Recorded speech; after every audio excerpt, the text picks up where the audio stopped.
আজকে আমি বাংলাদেশের বনেদি ফ্যামিলির একটি বিখ্যাত রান্না ডিমের শাঁসরাঙার রেসিপি নিয়ে এসেছি।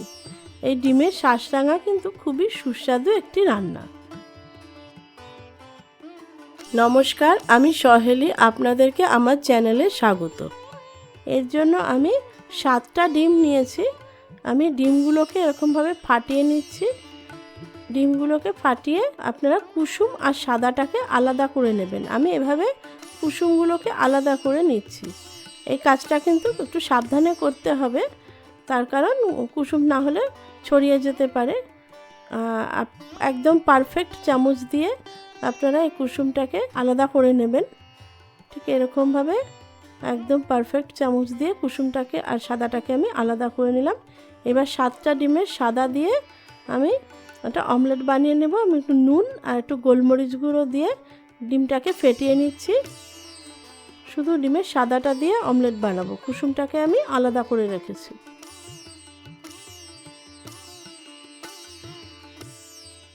এবারে আমি গ্যাস অন করে একটা ফ্রাই প্যান বসিয়ে দিলাম।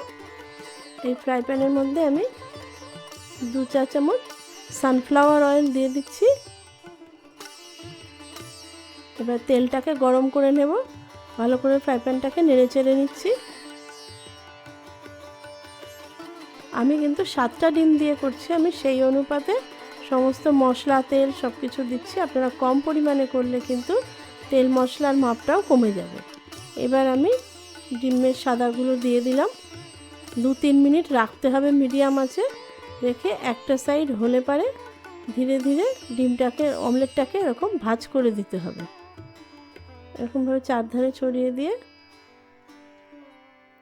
যেহেতু ডিমের সাদা দিয়ে অমলেটটা হচ্ছে তাই কালারটা একটু সাদা হয়েছে। ওই সাইডটা ভাজা হয়ে গেছে। এবার এরকম ভাজ দিয়ে দিচ্ছি। এরকমভাবে একটা ধোসার মতো ভাজ দিয়ে দিতে হবে। ভাজ দিয়ে ভালো করে চেপে চেপে দুটো সাইড ভেজে নিতে হবে।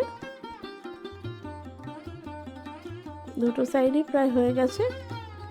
এরকমভাবে চেপে চেপে নিতে হবে। গ্যাস ওভেনের আঁচটাকে কমিয়ে দিচ্ছি। এরকমভাবে উল্টো করে দিতে হবে যাতে দুদিক ভালো করে অমলেটটা হয়ে যায়। এবার এরকমভাবে আমি ছোট ছোট টুকরো করে ছিঁড়ে নিচ্ছি। চাইলে অমলেটটাকে নিচে নামিয়ে প্লেটের মধ্যে রেখেও এরকম ছিঁড়ে নেওয়া যায়, কিন্তু গরম অবস্থায় এরকম টুকরো করে নিলে টুকরোগুলো করতে সুবিধে হবে। ঠান্ডা হয়ে গেলে টুকরো করতে অসুবিধে হবে। অমলেটটাকে টুকরো করা হয়ে গেছে। এবার একটা প্লেটের মধ্যে রাখছি। খুবই টেস্টি এই রান্নাটা, আপনারা যে কোনো সময় খুব সহজেই করতে পারবেন। আরও 3 টেবিল চামচ মতো সানফ্লাওয়ার অয়েল দিলাম। তেলটাকে ভালো করে নেড়েচেড়ে গরম করে নিচ্ছি। আমি 4টে পেঁয়াজ আগে থেকে ধুয়ে কুচি করে রেখেছিলাম। পেঁয়াজ সবসময় ধুয়েই কাটবেন। এবার পেঁয়াজগুলোকে আমি ভেজে নেব। পেঁয়াজগুলোকে লাল করে ভেজে নেব, পেঁয়াজ বেরেস্তা বানিয়ে নেব। মোটামুটি 3-4 মিনিট পেঁয়াজটাকে ভাজতে হবে। পেঁয়াজ বেরেস্তা রেডি। এবারে এটাকে নামিয়ে নেব। পেঁয়াজগুলোকে একটা প্লেটের মধ্যে তুলে রেখে দেব।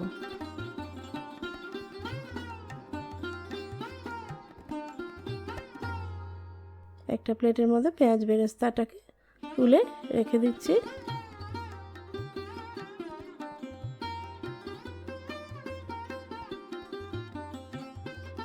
এবারে আমি 1 চা চামচ ঘি দিয়ে দিচ্ছি। এই রান্নাটা চাইলে পুরো ঘিতেও করা যায়, কিন্তু আমি সানফ্লাওয়ার অয়েল দিয়ে করেছি।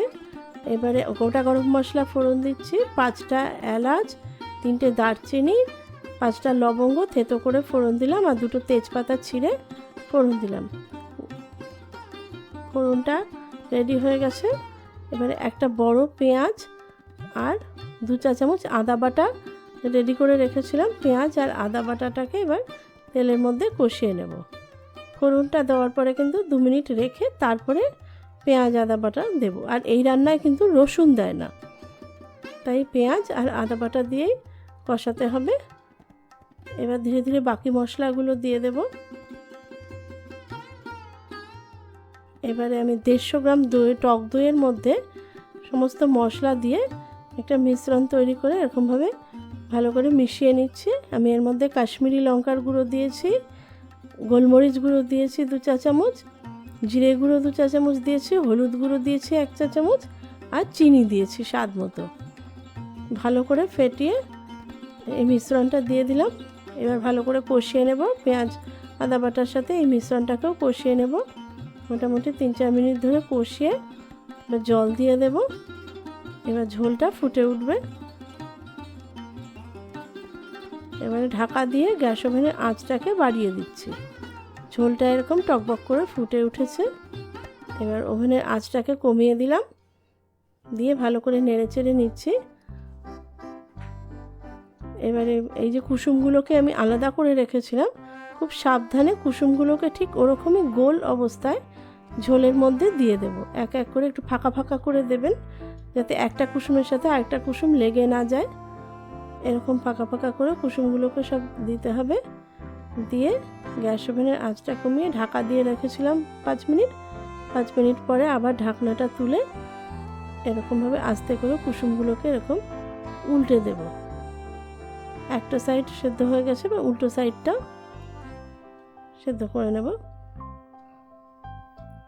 এরকমভাবে কুসুমগুলোকে উল্টে দেব। অসাধারণ টেস্টি হবে এই রান্নাটা। এবারে ডিমের সাদা অংশগুলো যে আমি কেটে রেখেছিলাম, সেই সাদা অংশগুলো দিয়ে দেব। গরম গরম ভাতের সাথে খেতে পারবেন, রুটি, পোলাও, লুচি, পরোটা সব কিছুর সাথেই এই ডিমের শাঁসরাঙা খেতে পারবেন। বাংলাদেশের খুবই বিখ্যাত এই রান্নাটা। এবারে কিছু কাঁচা লঙ্কা আমি দিয়ে দিলাম। এবার গ্যাস অফ করে দিলাম। আমার রান্না হয়ে গেছে। গ্যাস অফ করে আমি পেঁয়াজ বেরেস্তাটা ওপরে দিয়ে দিচ্ছি। দিয়ে আমি 5 মিনিট ঢাকা দিয়ে রাখছি। আমি 5 মিনিট পরে গরম গরম ডিমের শাঁসরাঙা একটা বাটিতে সার্ভ করেছি। আপনারা আপনাদের পছন্দ মতো আইটেমের সাথে খাবেন। আর আমার এই রান্নাটা কেমন লাগলো অবশ্যই জানাবেন। আর এই রেসিপিটি বাড়িতে অবশ্যই একবার ট্রাই করে দেখবেন, খুবই ভালো লাগবে। আমার চ্যানেলটি যদি ভালো লেগে থাকে তবে লাইক, শেয়ার আর সাবস্ক্রাইব করতে ভুলবেন না। আর সাবস্ক্রাইব করে বেল আইকনটা কিন্তু অবশ্যই প্রেস করে দেবেন, যাতে যে কোনো নোটিফিকেশন আপনাদের কাছে পৌঁছে যায়। নমস্কার।